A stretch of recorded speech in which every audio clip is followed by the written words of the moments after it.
In Lesson 21, we've learned to add and subtract mixed numbers. We've also learned that sometimes when subtracting mixed numbers, we must first change the mixed numbers to improper fractions. Here's an example.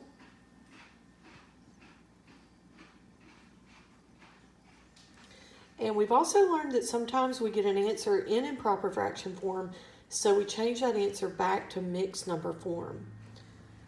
Here's an example. These are 4 good examples that I'd like to go over with you. 2 are addition problems, 2 are subtraction. And notice that the way they're printed on this worksheet, they're sideways. One thing that we want to get in the habit of is that we're going to always turn those problems upside, or turn them on top of each other. Here's how we'll write them. Our first problem, 8 and 11/12 minus 7 and 5/12, can be done very easily. We subtract the 2 numerators, 11 minus 5, and get 6. We keep our denominator the same, and then we subtract our whole numbers. 8 minus 7 is 1. Our answer is fine to leave just like it is.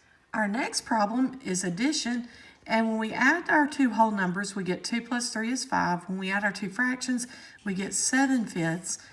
And now we're faced with an improper fraction left in our answer, so we're going to want to change that to mixed number form.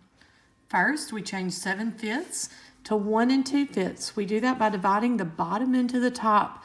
5 will go into 7 one time with 2 left over, and the 5 denominator stays the same. And last, we're going to add our whole number 5 to the 1 2/5, and our final answer is 6 2/5. Our next problem is 4 and 1/6 plus 8 and 5/6. When we add this, we come up with 12 and 6/6. And this answer is good, except we could do one thing to make it better. We could change the 6/6 to a whole number and add that on to the 12.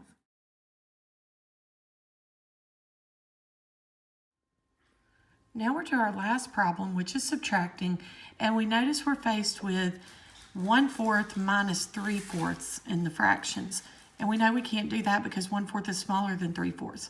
So this is going to call us to turn our mixed numbers into improper fractions. Okay, now we've turned 3 and 1/4 into 13/4 and 1 3/4 into 7/4. And now we'll be able to subtract. But I do want to caution you on a couple of things. I've heard several times this week from students that think we're not finished with our whole numbers. We are finished with our whole numbers.